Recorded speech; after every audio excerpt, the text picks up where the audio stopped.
Hondartza etxean. Txikian nintzenean, bidea horiagoa ezkurragoa neukan.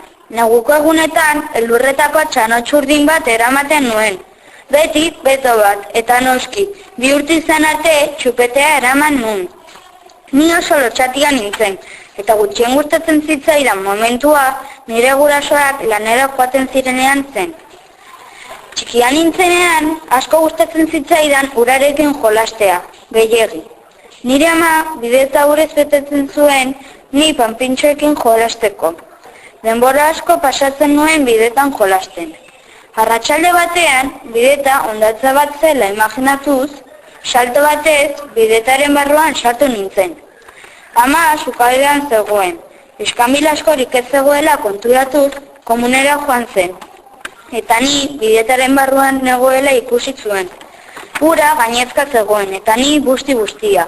Orduan ama ziztu bizian heldu eta bidetatik atera ninduen. Haze arratsalde guztia.